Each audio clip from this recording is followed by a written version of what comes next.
پاکستان کی وزارت داخلہ نے بدھ کے دن دو عسکریت پسند گروپوں کا نام کالعدم تنظیموں کی فہرست میں شامل کرنے کا اعلان کیا ہے، جن میں سے ایک گل بہادر گروپ بھی ہے۔ وزارت داخلہ کے مطابق مجید بریگیڈ اور گل بہادر گروپ کے 2 سال تک نگرانی کرنے کے بعد پاکستان کی کاؤنٹر ٹیررزم اتھارٹی نے انہیں کالعدم جماعتوں کی فہرست میں شامل کیا ہے۔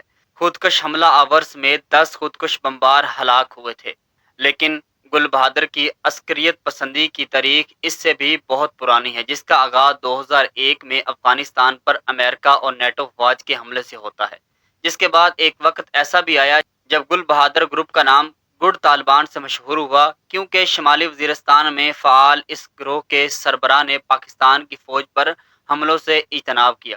وہی عسکریت پسند کمانڈر اب موجودہ وقت میں پاکستان کی سیکیورٹی فورسز کے لیے ایک بڑا چیلنج کا روپ دھارے ہوئے ہے۔ برطانیہ کے انفارمیشن فار ریزیلینس مرکز کے افغان ویٹرنس ادارے کے اعداد و شمار کے مطابق حافظ گل بہادر گروپ نے مئی 2023 سے جولائی 2024 تک 10 خودکش حملوں کی ذمہ داری قبول کی ہے، جن میں مجموعی طور پر 22 خودکش حملے آوروں نے بھی حصہ لیا۔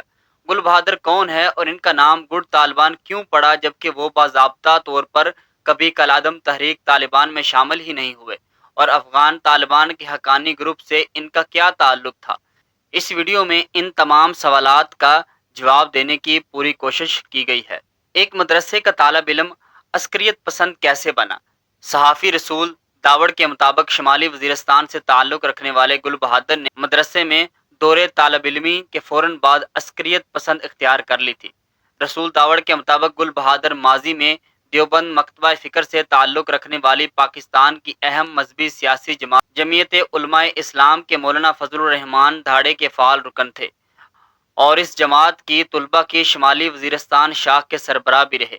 گل بہادر کی نجی زندگی کے بارے میں بہت زیادہ تفصیلات موجود نہیں، یہاں تک کہ ان کی کوئی تصاویر بھی عوامی سطح پر دستیاب نہیں۔ مقامی صحافیوں کے مطابق گل بہادر کی 2 بیویاں ہیں، لیکن ان کے بچوں کی درست تعداد معلوم نہیں۔ گل بہادر کے ایک قریبی ساتھی کے مطابق انہوں نے عسکریت پسند کے میدان میں باضابطہ قدم 2001 میں افغانستان پر امریکی حملے کے بعد رکھا تھا۔ صحافی رسول داوڑ بھی اس بات کی تصدیق کرتے ہیں۔ انہوں نے بتایا کہ گل بہادر نے سن 2001 میں افغانستان پر امریکہ اور نیٹو افواج کے خلاف لڑنے کے لیے جانے والے مقامی قبائلی جنگجوؤں کو شعوری مجاہدین کے نام سے اکٹھا کیا۔ 2001 کے بعد جب افغانستان سے متصل پاکستان کے قبائلی علاقوں میں افغان طالبان کے حامی مقامی عسکریت پسند گروہ کے یکے بعد دیگر سامنے آئے، تو ان میں شعوری مجاہدین ایک اہم گروہ بن گیا، جس نے شمالی وزیرستان میں افغان طالبان اور القاعدہ سمیت مقامی اور غیر مقامی عسکریت پسندوں کو پناہ گاہیں فراہم کی۔ شمالی وزیرستان اور حقانی گروپ۔ افغانستان میں نیٹو افواج کے خلاف طالبان کی جوابی کارروائیاں شروع ہوئیں، تو ایسے میں شمالی وزیرستان ایک اہم مقام بن گیا۔ ڈاکٹر اسفند یار میر کے مطابق گل بہادر کا افغان طالبان کے نائب سربراہ سراج الدین حقانی سے قریبی تعلق تھا، جو خود بھی شمالی وزیرستان میں ہی مقیم تھے۔ ڈاکٹر اسفند یار میر کے مطابق اس تعلق کی وجہ سے گل بہادر القاعدہ کے مرکزی قیادت کے بھی قریب ہوئے، اور یہی وجہ تھی کہ پاکستان میں امریکی ڈرون حملوں میں مارے جانے والے اکثر اہم القاعدہ رہنما شمالی وزیرستان میں گل بہادر کے زیر کنٹرول علاقوں خصوصاً ان کے گڑھ دتا خیل میں نشانہ بنے۔ ان کے مطابق القاعدہ کے زیادہ تر رہنما گل بہادر کی میزبانی میں رہتے تھے۔ بعض ماہرین کے مطابق شمالی وزیرستان کی اہمیت کی 3 وجوہات میں علاقے کا نسبتاً آسان جغرافیہ، شدت پسندوں اور حکومت کے درمیان سن 2008 کا امن معاہدہ سب سے اہم گل بہادر کی شخصیت رہی ہے۔ پاکستان حکومت سے معاہدے۔ ایک جانب گل بہادر القاعدہ رہنماؤں کو پناہ گاہیں فراہم کر رہا تھا اور افغانستان میں نیٹو اور امریکی فوج کے خلاف کارروائیاں کر رہا تھا، تو دوسری جانب اسی گروپ نے پاکستانی حکومت سے معاہدہ بھی کیا۔ یاد رہے کہ شمالی وزیرستان میں حکومت پاکستان اور مقامی طالبان کے درمیان ستمبر 2006 میں امن معاہدہ طے پایا تھا، جس کے تحت تمام غیر ملکی شدت پسندوں کو علاقوں سے نکالنے، جبکہ طالبان اور القاعدہ عناصر کے افغانستان آنے جانے پر پابندی پر اتفاق ہوا تھا۔ حکومت نے اس یقین دہانی کے جواب میں زمینی اور فضائی فوجی آپریشن بند کرنے، قبائلیوں کی مراعات بحال کرنے اور آپریشن کے دوران قبضے میں لیے گئے سامان واپس کرنے کا اعلان کیا تھا۔ اس معاہدے کی ایک اہم شق ٹارگٹ کلنگ پر پابندی بھی تھی، جس کا اس معاہدے میں خصوصی طور پر ذکر کیا گیا تھا۔ اس معاہدے کے فریقین میں گل بہادر سمیت ملا نذیر گروپ بھی شامل تھا۔ یوں گل بہادر گٹ طالبان کے نام سے مشہور ہونا شروع ہوا، تاہم ان معاہدوں کی وجہ سے ایک حکمت عملی تھی۔ صحافی فیض اللہ خان کے مطابق گل بہادر پاکستان میں سیکیورٹی فورسز پر حملوں کا مخالف نہیں تھا، بلکہ اس نے ایک حکمت عملی کے تحت افغانستان میں امریکہ اور اتحادی افواج کے خلاف کارروائیوں کو فوقیت دیتے ہوئے پاکستانی سیکیورٹی فورسز کے خلاف لڑائی سے اجتناب کیا۔ گل بہادر کے احتیاط اور حکومت سے معاہدے کی اہم وجہ شمالی وزیرستان میں عسکریت پسندوں کی پناہ گاہوں کو محفوظ رکھنا بھی تھا، جو افغانستان میں لڑنے والے افغان طالبان کے لیے اہم تھی۔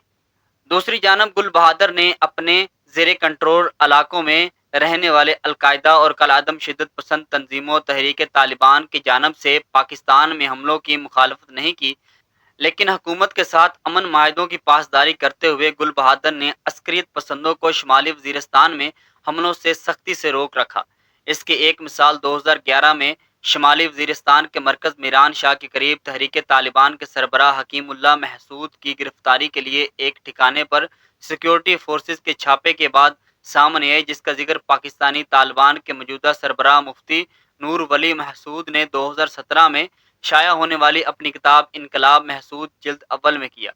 تحریک طالبان سمیت دیگر غیر مقامی عسکریت پسندوں نے پاکستانی سیکیورٹی فورسز کے خلاف جوابی کارروائیوں کا منصوبہ بنایا تھا، لیکن گل بہادر نے اسے مکمل نہیں ہونے دیا۔ اس کی تصدیق تحریک طالبان کے ایک کمانڈر نے راکم الحروف کو 2023 کے اوائل میں ہونے والے ایک انٹرویو میں بھی کہ جن کے مطابق سیکیورٹی فورسز پر جوابی حملوں کے درمیان گل بہادر نے اس کی شدت مخالفت کرتے ہوئے اسے ختم کرنے